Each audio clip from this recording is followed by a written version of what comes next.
It's early this Friday morning. It's the 14th of September, 2001. Welcome back inside at 10 o'clock here with Jane Clayson. I'm Brian Gummel. We continue with a special edition of the early show, considering the events of the attack on America.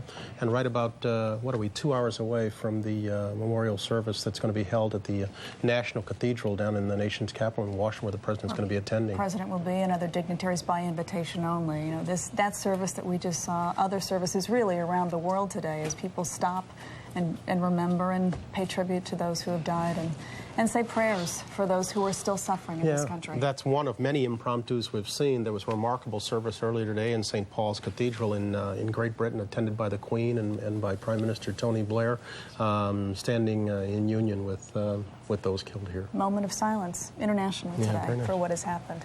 Here's the latest this morning. We'll get you up to date. President Bush has declared, as we mentioned, this day a national day of prayer and remembrance. He will travel to New York this afternoon to tour the World Trade Center wreckage.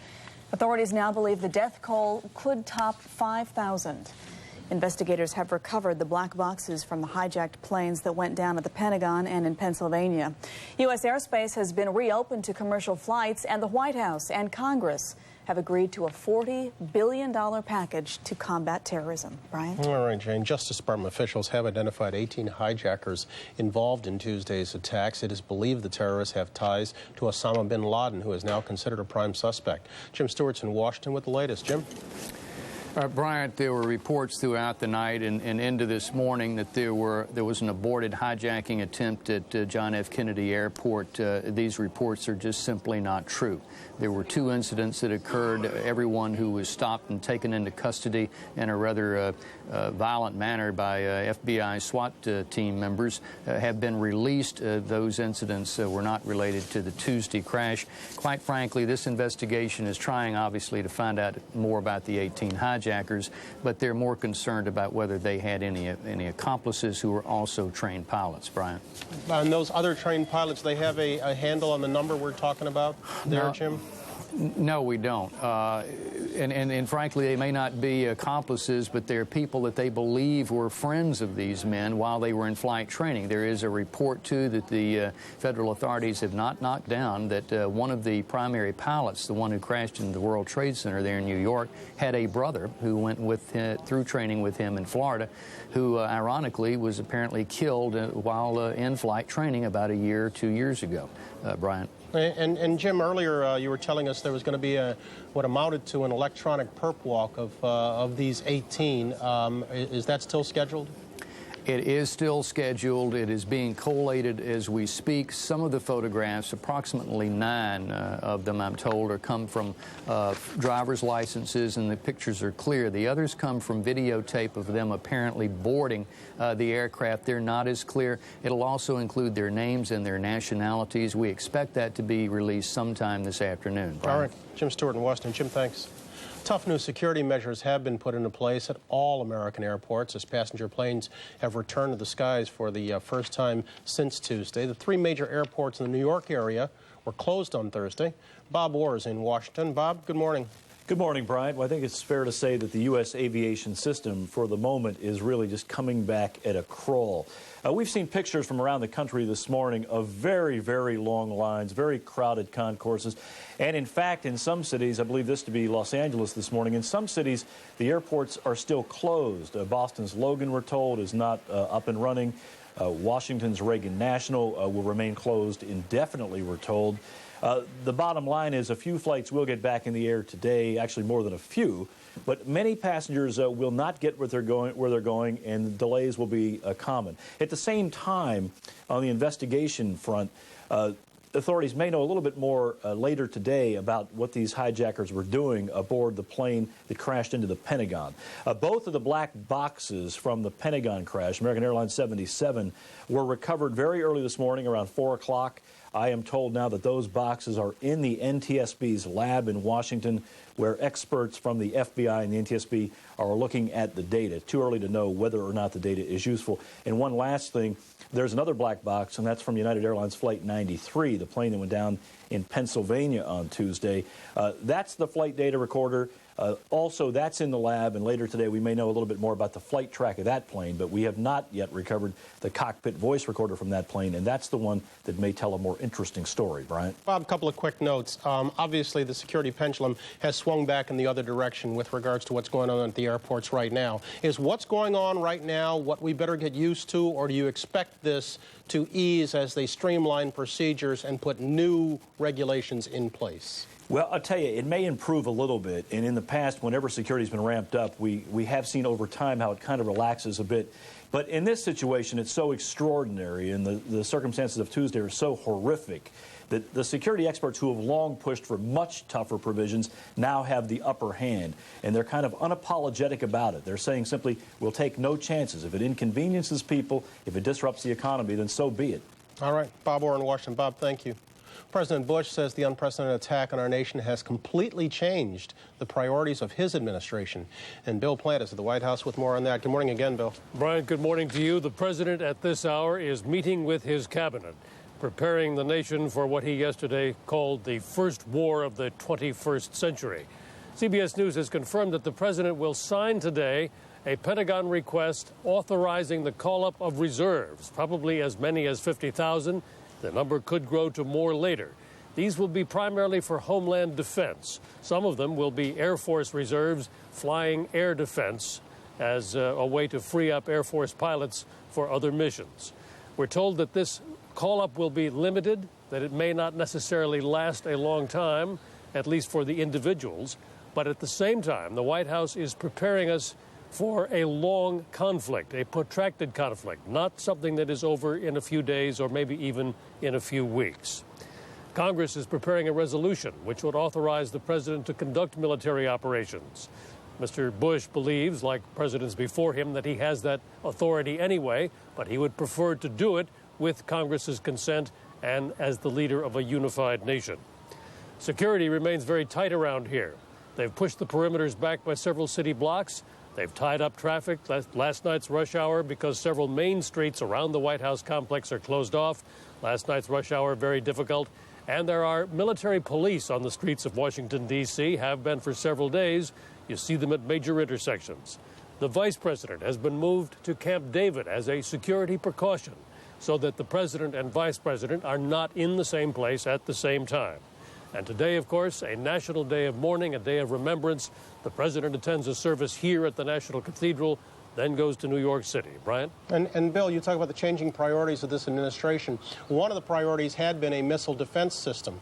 Do the events of Tuesday strengthen the president's hand or basically diminish it by virtue of the argument that we don't need that, we need much more basic kind of security? My guess, Brian, would be that it strengthens the president's hand for missile defense down the line. The immediate need, of course, will be seen to be response to this terrible act. But down the line, it's going to be seen as another item of defense against rogue states. Okay. Bill Plant. Bill, thank you. Congress is moving to approve a $40 billion emergency relief package aimed at fighting terrorism. Bob Schieffer is in Washington. He has details on that. Bob, good morning. Good morning to you, Brian. What's happening is the House went into session at 9 o'clock Eastern Time. They plan to debate for an hour or so this resolution that will approve $40 billion. Now, $20 billion of that will go just for disaster relief. We expect them to pass that momentarily. Once that vote is taken, then the bill will go to the Senate. Senators are planning to spend very little time on this. They'll debate it for an hour, and then they will pass it. It will pass both houses overwhelmingly. The idea this morning is to get this bill passed before the president goes to New York. So once he arrives in New York, he can tell the people of New York that basically there is money there to begin what people here are calling a Marshall Plan to rebuild New York. It's not often that we say the Congress is hard at work, but they are hard at work this morning trying to get this done, and they'll get it done before the president leaves for New York, Brian. Bob, we had heard that there was concern about basically giving the president a blank check in this instance. Where did all of that concern go, or did it ever really exist? Well, you always have these kinds of arguments and debates as you come to the final parts of putting together these very complicated packages. The House and Senate agreed on this package last night, but it was the White House that was raising some objections about too many strings attached. But you knew when the argument started that this would be worked out because there was bipartisan support for all of this. They got all of that worked out last night. Today, they're just simply people making statements in support of it, and they'll pass it before the president leaves. All right. Bob Schieffer in Washington. Bob, thanks very much. It's 10:10. Jane? Brian, 184 deaths have been confirmed at the site of the World Trade Center attack, but an estimated 4,700 people are still missing and feared buried under the rubble. Our national correspondent John Frankel has been monitoring the rescue and recovery effort that's now entering its third straight day. Well, Jane, just a short while ago, I had a chance to walk down with my producer, and we made our way all the way to Ground Zero and on the southern end of this site. And there you can see the masses of firefighters and other volunteers who are working their way through this wreckage. It's really incomprehensible to see the mounds of debris that are piled up. And what they're doing now, as we can see, is that they have created a line, basically a column, side by side, and they are going through both with their hands and with just small, what appear to be garden-type shovels. And they're taking small pockets of debris, picking it up, putting them into buckets, just ordinary buckets. They're sifting through that. Then what they don't need goes into the dump trucks, and they're passing it out one by one from one guy to the next, like the old water bucket lines. And that's how they're getting the debris out of there. So when you look at the process and you say, my gosh, how in the world are they going to ever make their way through this? And they're not setting up in tactical teams, at least from what we could see, where they're deliberately looking for survivors at this point. They really have to go after the debris because it's so unstable in there, and they're just working their way through slowly. There are not a lot of different sites that they're working on. It's really one concentrated area at this point. The other thing that we can tell you is you look at the firefighters, and they are beaten and fatigued at this point. Of course, it's morning, so now more fresh teams are moving into the area. But you look around, and it somehow defies gravity that these structures, what's left of them, are even standing at all. And I'm no expert by any means, but to suggest that there might be survivors, people who have managed to stay alive at this point, seems almost impossible. The other thing that we noticed was, as we were making our way down there and you see these firefighters, we came across one fire truck, a New York Fire Department truck, that was absolutely charred. You couldn't even see the identification numbers. We're guessing that those may have been taken off so that you couldn't identify which company and station it came from. But these firefighters were staring hard because my guess is they were trying to figure out where did this truck belong? Who were the firefighters that came from it? The truck, the side of it was covered with the debris and the dust, and in it was scratched, "God bless America." The other thing is, in front of Tower 5, 4 flagpoles at half-mast, the United States flag, the United Nations flag, the state of New York, and the state of New Jersey, flying at half-mast. It is an incredible sight, and one that really sets you back a little bit. It is powerful, it is chilling, but they continue to work. Jane? Real sign of patriotism everywhere. John Frankel, thank you. Hundreds of family members have been keeping vigil in hopes that their loved ones will be found in the Twin Tower wreckage. But often the news they hear is far from comforting. Tracy Smith is at St. Vincent's Hospital in Lower Manhattan. Tracy, good morning. Good morning, Jane. You know, here at the hospital and around the city, it's been a cycle of encouraging news and disappointment. We keep hearing stories of new survivors, and then hours later, we hear that they're not true. But friends and family continue to do everything that they can to find their loved ones. At an armory on the east side of the city, hundreds of people gathered, holding up photos and holding out hope.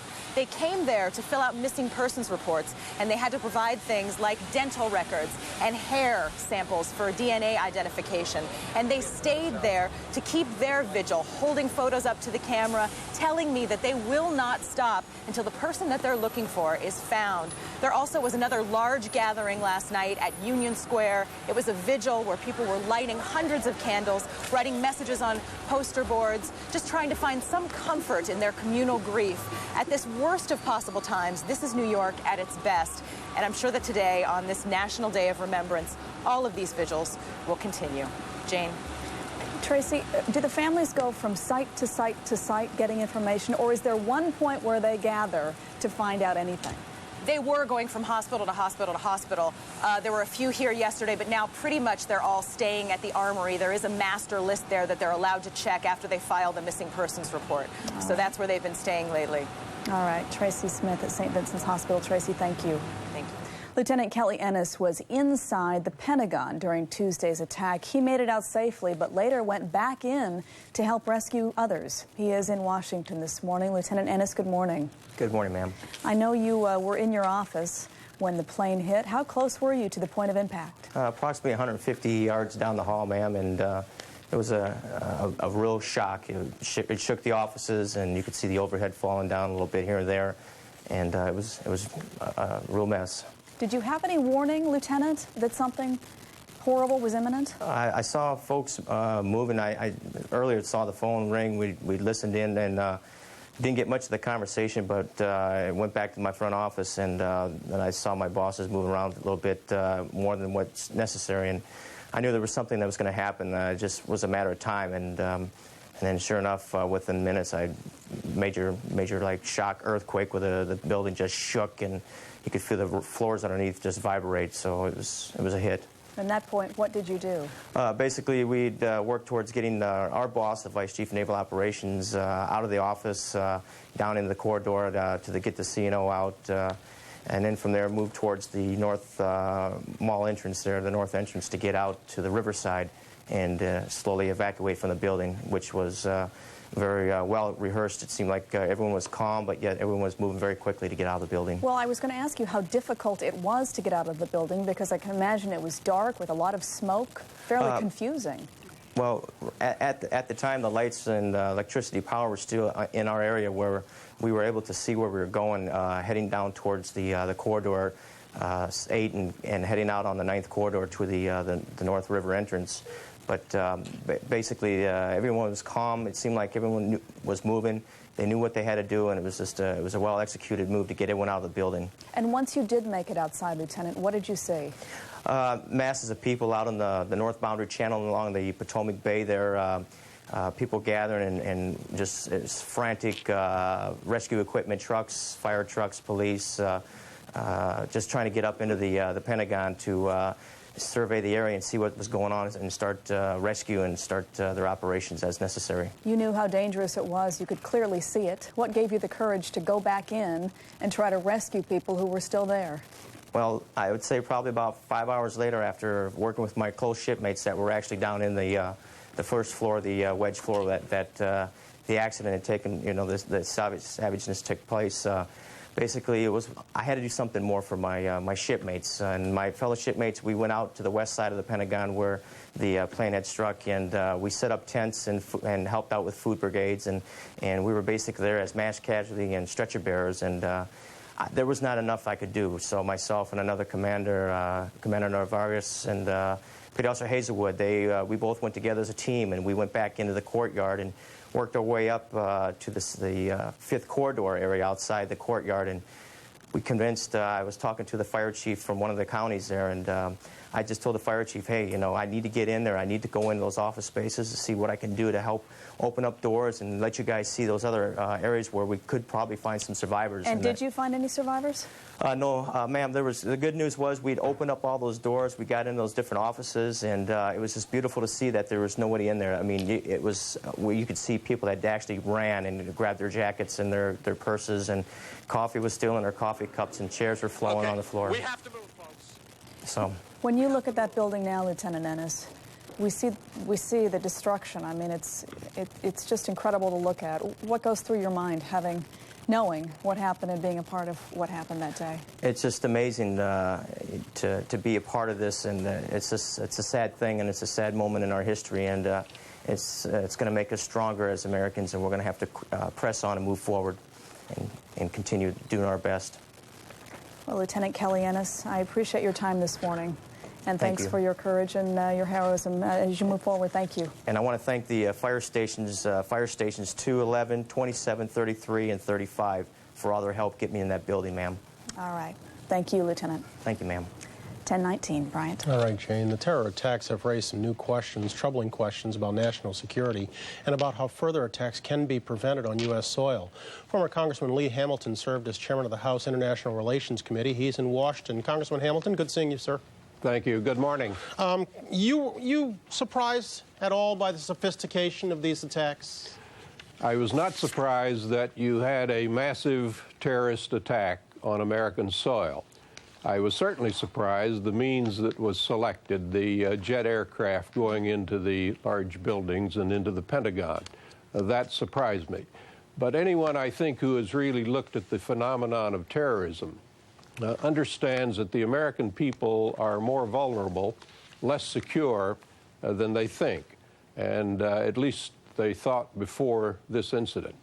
So not surprised at the terrorist attack. I was surprised by the means. Yeah, like a lot of things, it seems so obvious an opportunity for us now. Should we have been surprised?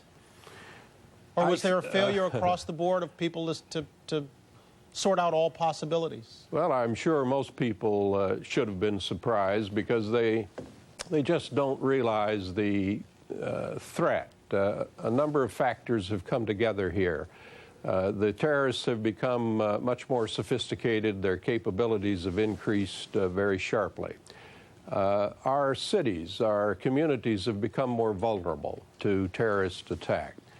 And unfortunately, there are many people in the world who do not like us, who hate us, who want to kill some of us. And you put all of these factors together, and others, I'm sure, and you begin to understand that this threat of terrorism is genuine and real, and we have to be on guard against it, and the president is certainly right in trying to rally the country to a greater awareness of it, and, as he puts it, a war against terrorism. It was a considerable and a devastating strike on Tuesday. Do you think it was an isolated strike, or are we in for the long haul of an ongoing subject of attacks like this? I'd think that we're in for the long haul and that this is not an isolated attack. I would be almost certain that there are people now, somewhere, plotting other incidents against the United States. Certainly, we have to work on that assumption. We cannot assume that this will not happen again. Already there's evidence that more things were being planned on that September 11th day than came to pass. So I think we will have to keep our guard up for a long, long time. And of course that points to the problem and the challenge is sustainability of our awareness, of our alertness to terrorism. That's a very, very hard thing to do over a period of weeks, months, and years. Well, how do you suggest we address it? Well, education, of course, is the obvious thing, but there are a lot of things we have to be doing. We have to sharply improve our intelligence. I'm sure you've heard that many times, especially human intelligence. We're going to have to prioritize the threats that we confront as a nation. Is the terrorist threat now the #1 security threat to the United States, or is a ballistic missile attack or a weapon of mass destruction coming into the country, or the loose nukes in Russia? You can go on and on. We have to think hard about that and decide where we're going to put the resources to defend. We have accepted the idea that the America we knew has been changed forever. Does that necessarily mean that we are going to have to accept or settle for a diminution of those freedoms that we have come to take for granted? Well, the classic problem that arises when you have a crisis in the nation is this tension, if you would, between liberty and national security.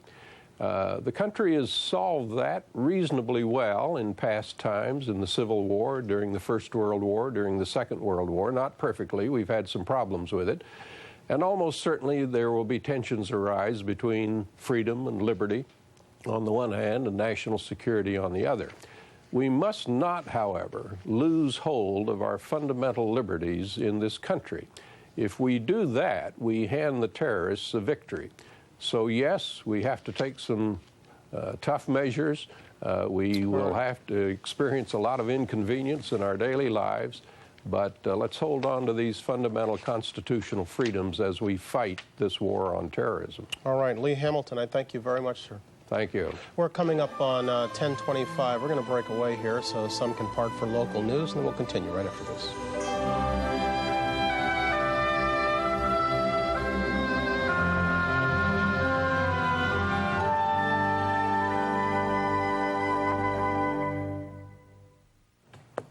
Back now at 10:25 Eastern Time. The attack that brought down the World Trade Center has brought about a nationwide resurgence of patriotism. Maureen Maher takes a look at that. Across the nation, flags have been flying off the shelves. I've probably gone to 8 or 9 places. There are no flags. This is probably the most direct way for the common citizen to go show his support. I knew some people on those planes, and I feel like I have to do something. Ever since the disaster, a wave of patriotism has been spreading across America. America is united. We are strong. We are stronger than ever. From blood drives to passing out freedom ribbons. If it's anything red, white, and blue, it's going to sell. At times like this, it's what we do in America. We, the people, pull together, and united we stand. We cease to be New Yorkers and Texans and become Americans really, really quick when the need is there. The first question comes up. At this New Orleans Army recruiting office and others, the young and the brave are preparing to defend the land of the free. I have confidence that our government will take the necessary action to see that justice is done. You want to be a part of that? Yes, sir. This country has to take care of itself. Nobody else is going to. That attitude has helped to more than double sales at B&S Guns and other shops since Tuesday's attack. This gun has no safety at all. Why are people coming in, do you think? The first day they were buying ammunition, and now they're beginning to buy defense guns of their own. They don't know how far this goes. For this man, it only goes as far as trying to vent his frustration out at a paper target. I've been antsy. I've run every emotion there is since Tuesday, and I thought, well, this is something I can do that's harmless.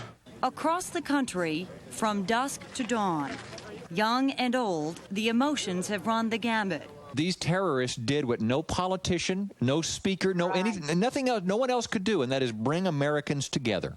But the sentiment and the symbol are the same. Maureen Maher, CBS News, Dallas. Been a lot of such displays like that, huh? Yeah, I think so. I told you I put my flag out. Did you? Last night. Big one? It is a big one. I got it in Washington. I spoke to a group a couple of months ago, and they gave me a flag that had flown over the Capitol.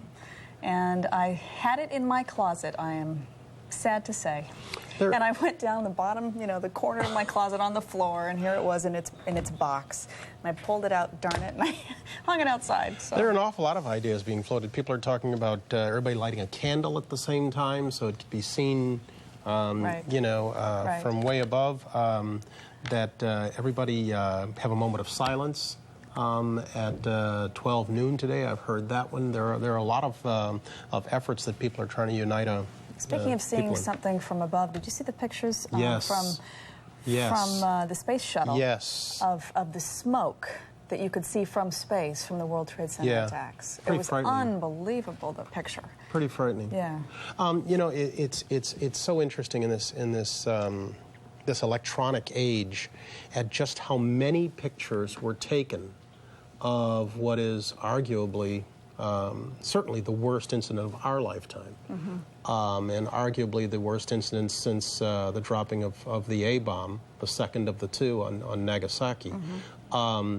How many pictures there are of what really happened? I would venture to say they number in the hundreds. I mean, when you take in the amateur video and what our live cameras were able to capture. Things have changed so much since that time. Everybody's got a video camera now. Everybody's documenting something at some point, and the technology that exists, allows us to use it in such different ways. That's right.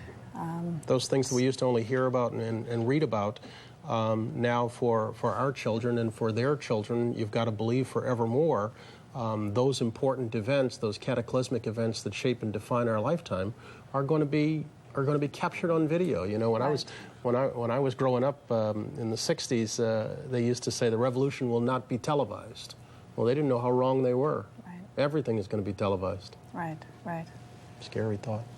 We're coming up on 10:30 with more ahead right after this.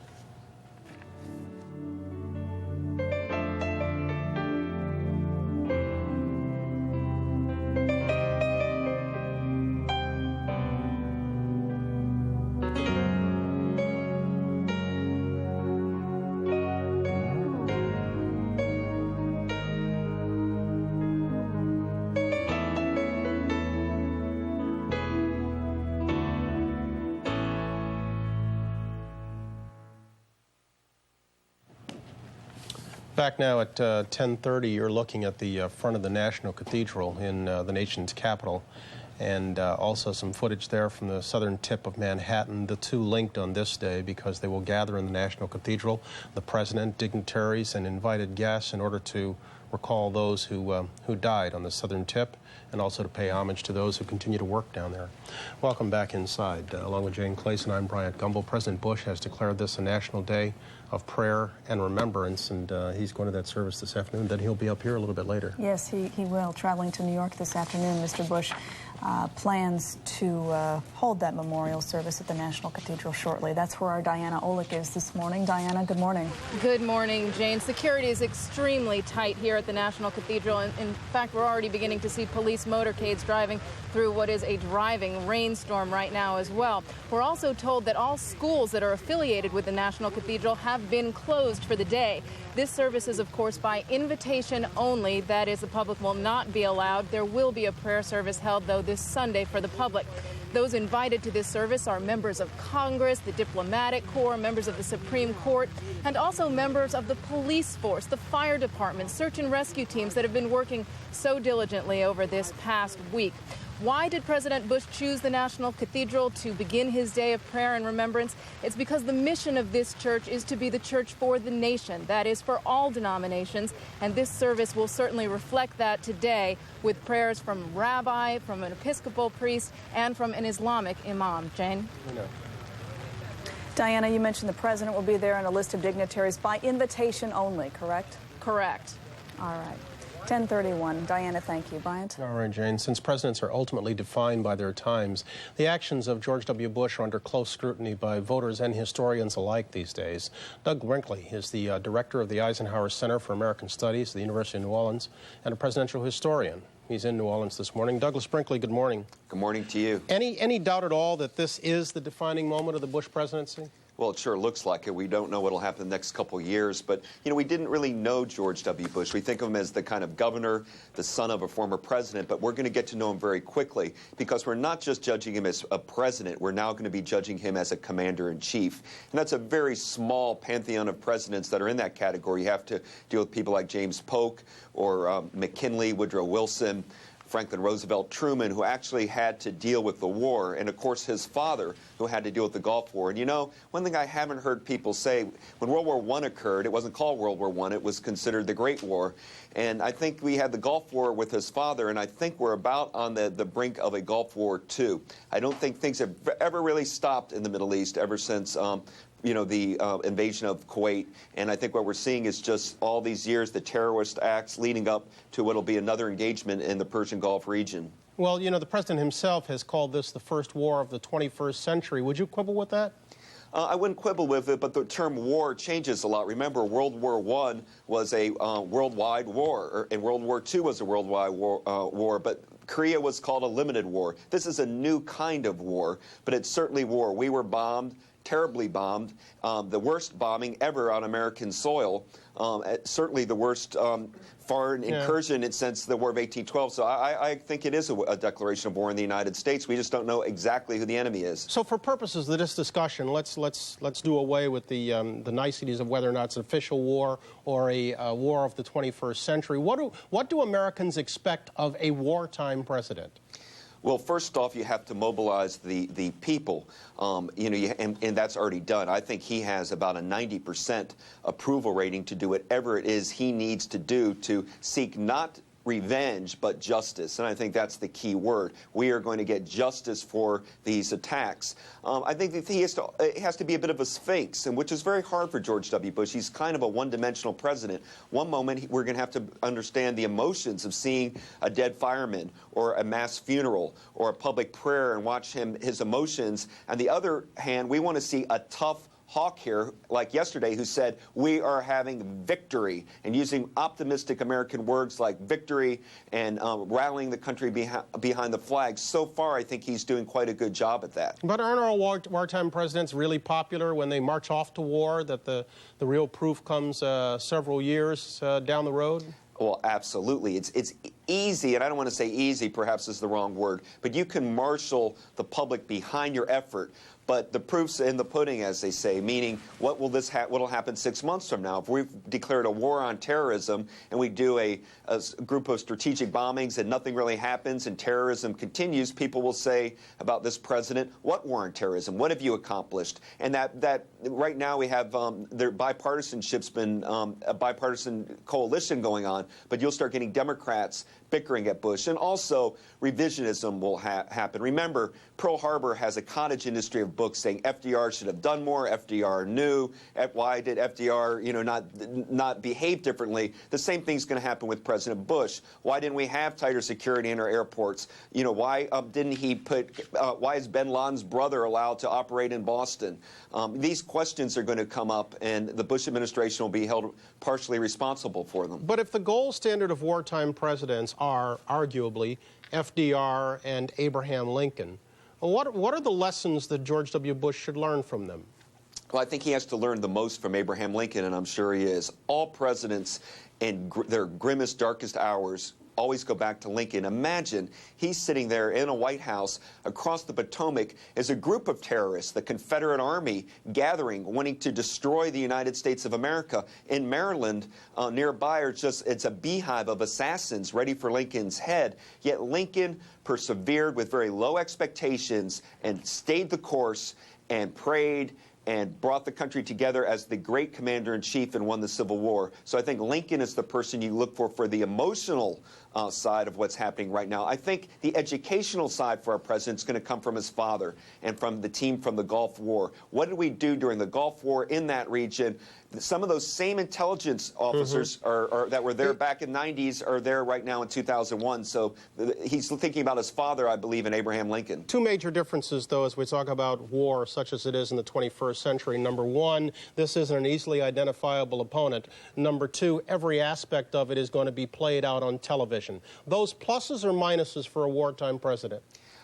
It's a reality for a wartime president. And today, TV became a plus, I believe, in the Gulf War. It kind of brought people together. We got to see what happened.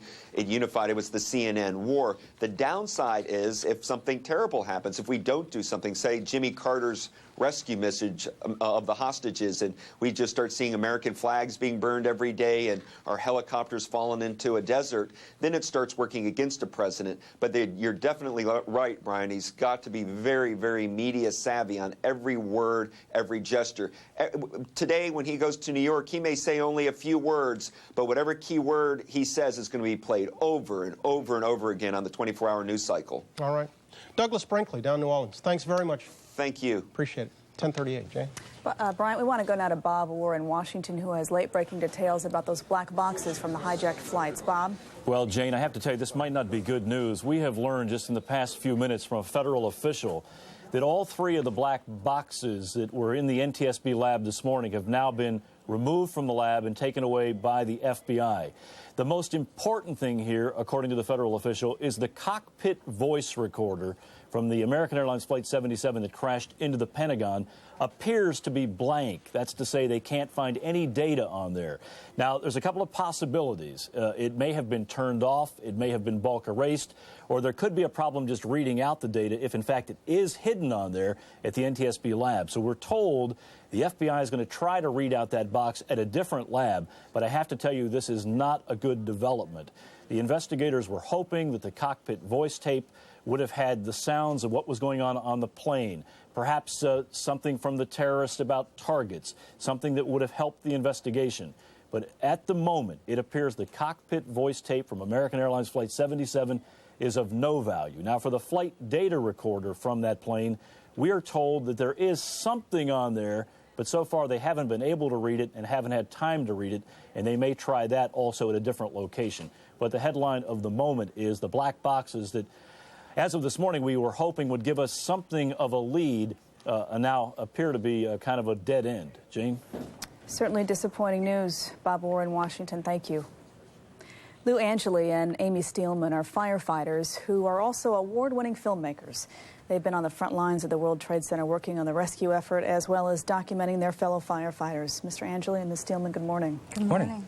I have to ask you first about the weather conditions down there today and overnight. It just looks miserable for those men and women who are trying to do their jobs. Can you tell me how difficult it is working under those conditions? Well, certainly the wet conditions create a hazard for the firefighters and the rescue workers because it becomes a slipping hazard, and they're working on debris that is unstable to begin with. So it slows things down considerably. Can you talk about the process of actually searching through that rubble? You pull up, I mean, we see the dump trucks coming in and out, pulling, you know, taking away large chunks of metal. But as you're down there on the front lines, how are you working? What are you doing? What's amazing, I think, is just the fact that the heavy equipment operators are so skilled at what they're doing. It may look like they're going in and they're grabbing up big gulps of this debris, when in actuality they'll take out one large piece that's very strategic. They'll bring it down, they'll use a blowtorch, they'll cut it into smaller pieces, put it in a dumpster, it's taken away. They know exactly what they're doing, and I give them a world of credit. It's almost like a house of cards at this point. If you pull the wrong piece, then we risk further collapse and further injury. So do you have to wait for direction as to which pieces to pull or which pieces to move, whether it be small or large? This has nothing to do with us. This is solely the responsibility of the heavy equipment operators that have been brought in. So you're looking hopefully for people who may be alive or for bodies. Right. As those larger chunks are moved away, then the firefighters and the rescue workers move in and examine piece by piece. And then that next layer is moved again by the heavy equipment. What's the procedure, Lou, when you find evidence, for no better way of putting it? I mean, this is a crime scene. This is a crime scene, and they're covering this much like they did Oklahoma City, and that is, if a body part is found, if a body is found, then it is identified, it's photographed, and which becomes a problem for firefighters, at least the firefighter mentality, because we want to do, you know, and we want to move those people out of there and get them out. But things stop at that point, and the identification process takes place. And in some regard, Amy, I'm sure it's frustrating. You have to stop and go, stop and go, stop and go. It is frustrating, and I think the other thing you have to be aware of, and this is just cold, hard reality, when you're down there and you're working so close to being at the center of the rubble, the ash is very deep. You can look down and you can see evidence of body parts, of pieces of shoes, of belt buckles, clothing, very personal items. And you just have to kind of ignore that and keep going at that point.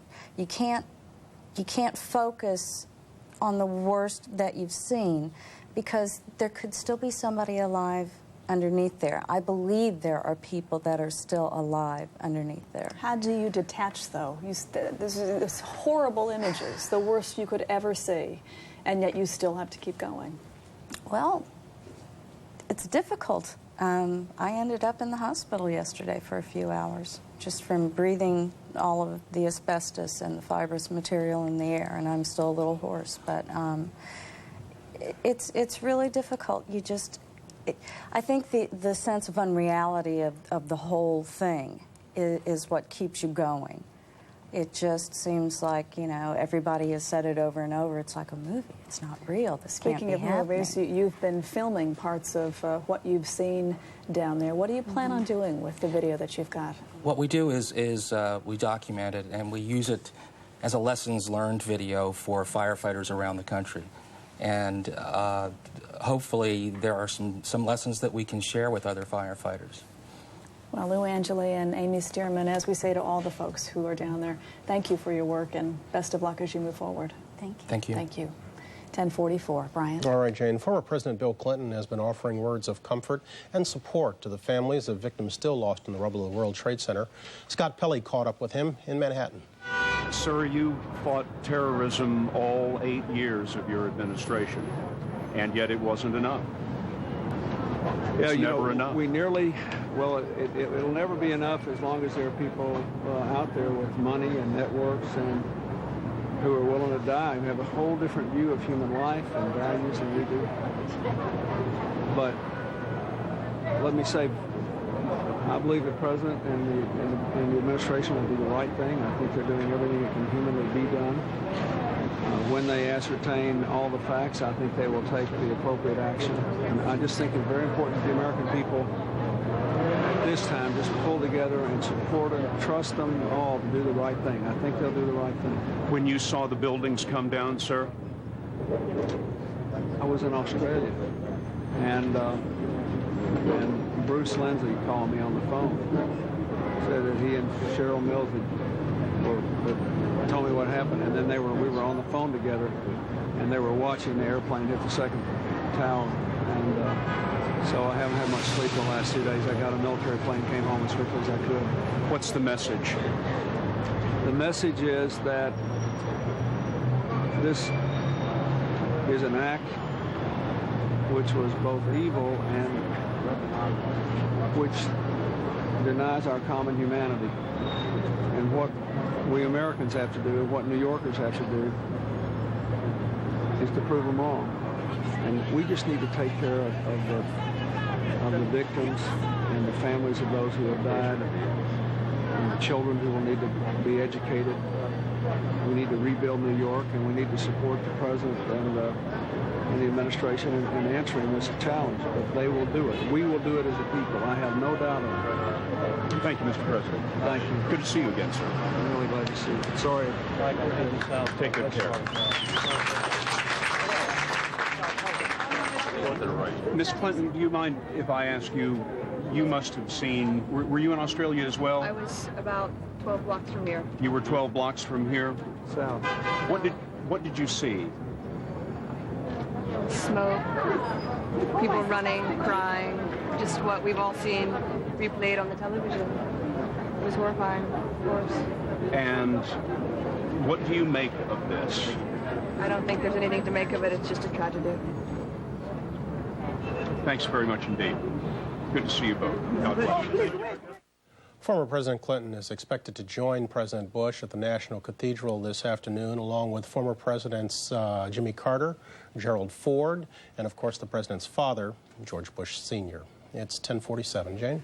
Bryant, on this day of national prayer and remembrance, we thought it might be in our collective interest to take a moment to reflect on the past 4 days. Violin virtuoso Yitzhak Perlman graciously offered to stop by and play for us and for a grieving nation today. Mr. Perlman, thank you so much for being here. Thank you. I know you drove all day yesterday to New York to be here, and we really appreciate it. Can you tell us where you were when you heard of the attacks? Well, I was in Detroit, and I just woke up in the morning, and I looked at the TV, and I thought that it was somebody was introducing a new horror film.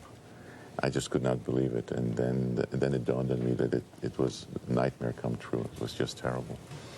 I know you believe, as I do, in the healing power of music. Absolutely, yes. And I just hope that we're just going to play something that will maybe just momentarily relieve the ugliness and the devastation and the sorrow and the sadness that's going on right now.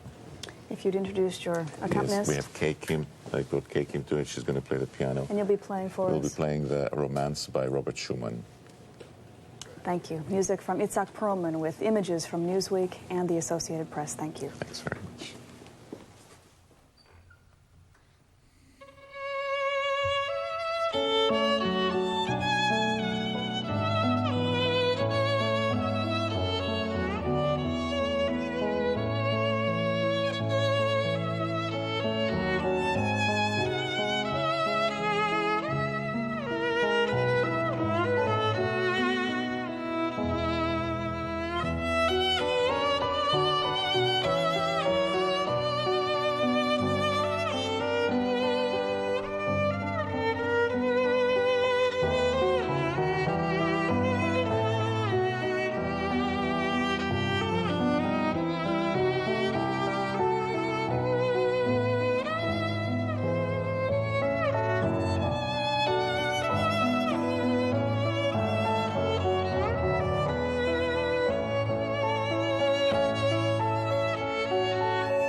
Yitzhak Perlman.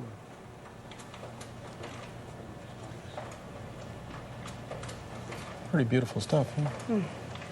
Thank you so much, Yitzhak Perlman.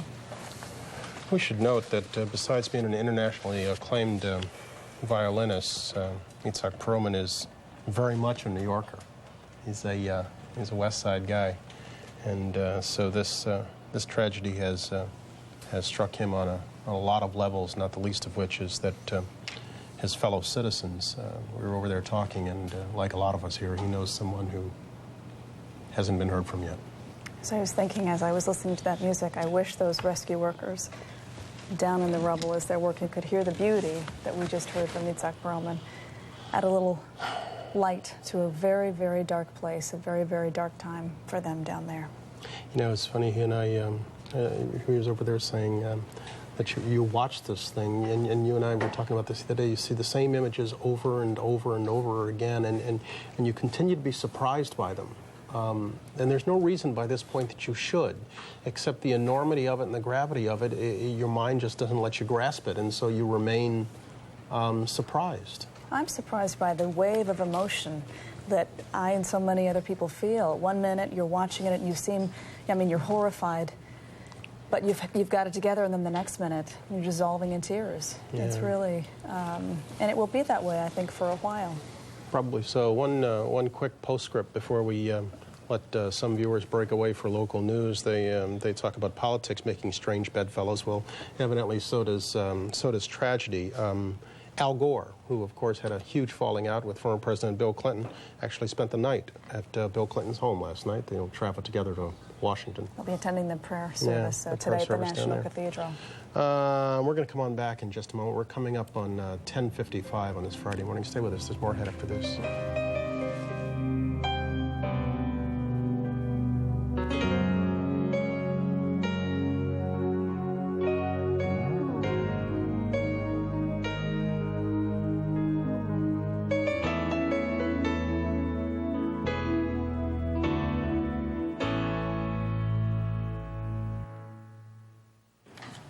Back now at 10:55. I mean, that's one of the things for which President Bush is getting high marks, which hasn't really been in the papers much, is the extent to which he has secured all of the former presidents. He has stepped up their security and sent planes for each of them. President Clinton was in Australia. He sent a plane for him to make sure he got home safely. Yep. Was there anyone else who was out of the country? Not that I know of. I don't think not so. that I know think of. President Clinton was the only one. Yeah, not that I know of. But they're targets as well. I got a couple of questions. Going to this, the airport, the new airport security. It now appears as if, I mean, I was struck by the guy who said he could accept the fact, although he thought it was stupid, that they took his nail clippers away. Right? They took his nail clippers away at security. And then he walked past security, and 50 yards past security, there's a whole bunch of nail clippers on sale in the airport. I suspect the same is true of items like Swiss knives, which, like a lot of guys, I continually carry in my DOP kit. I always have a Swiss knife in my DOP kit. Or in your keychain. Yeah, sure. Always have one. I've always got one in my briefcase. Rarely use the knife part of it, actually, but you use the scissors, you use the corkscrew. Right. Use the screwdriver. Right. A whole bunch of other things. I would assume that those things will no longer be allowed. I thought it was interesting, the Vince Gonzalez piece. Did you see that? I don't know if you did. The new technology that actually scans your whole body. Yeah, like the Arnold Schwarzenegger film. Exactly. Bad film, good video. If you've got plastic, if you've got a plastic knife or something, some weapon, obviously that would come up. But it's a full-scale detection of anything that's on your body. Yeah. That's the future. I wonder how overboard we're going to wind up going. I mean, I even heard something, and I don't know, maybe you can confirm it or tell me it was foolish, that on planes now they're not even going to allow knives with meals. Oh. That the only meals you're going to be given are those that don't require knives. That they will not even allow the knives with your meals. Those will be taken out also. Well, those plastic knives aren't much good. Well, I agree. I mean, except for up front, they do have the flatware. You know that question you asked earlier today? I thought it was so interesting. We should go back to it for just a moment. When you asked about whether the folks that were on those hijacked planes, the terrorists who were on those hijacked planes, actually bought out a group of seats to make sure that those planes were not full. Jim Stewart said he thought it was just fortunate. It's so interesting you'd say that, because yesterday I was having a conversation with a travel agent who had booked my parents on a flight to Europe today. Obviously, they're not going. But he said to me, he said, you know, I've been in this business a long time, and I never heard of 4 flights that have been so empty on, you know, cross-country flights. 4 transcontinental flights, 266 people. That's right, with total. 60, 70, and the highest number of 80 people on one flight. Never. You and I fly cross-country quite a bit. I have never been on a cross-country flight that has fewer than, I don't know, 150 people? That's right. That's right. It is very fortunate that the planes were relatively empty, but like I said, it wasn't my idea. It wasn't an original idea. Somebody had passed it along to me, questioning whether or not the hijackers had bought a great number of tickets in order to make their task easier when they decided to strike. Fewer people on the plane. That's exactly right. Fewer people on the plane. That's what this travel agent of mine was saying yesterday. In the office, that was the buzz. That was what they believed. That they had bought up that. I'm sure the FBI knows that. They must. They must, if that is the case. I mean, what are the odds that you could have 4 cross-country flights and have a total? We're talking passengers, pilots, crew, everything. Have a total of 266 people. I mean, that's virtually unheard of, even in the dog days of the travel season. And we must say Tuesday is one of the lightest travel days of the week. But even on a Tuesday, 4 flights. What are the odds? It's a remarkable coincidence. It really is. It really is. You wonder when they start going through, because as Jim reported, they have all the receipts, and evidently these guys were not shy about, once it was done, letting you know who they were and what they had done. It's going to be interesting to see whether or not some of those seats were bought with that. The other thing that's very interesting, and I don't know if the guy has gone away, but I was reading a pamphlet on a gentleman who we're going to be speaking with, who rented one of these guys a car. And the ironic thing is the guy made sure to return his car a couple of days before he wound up committing suicide. Essentially, that he felt obligated or wanted to somehow stay within the strange bounds of some law. God almighty. We're back in a moment, coming up at 11 o'clock. Back after this.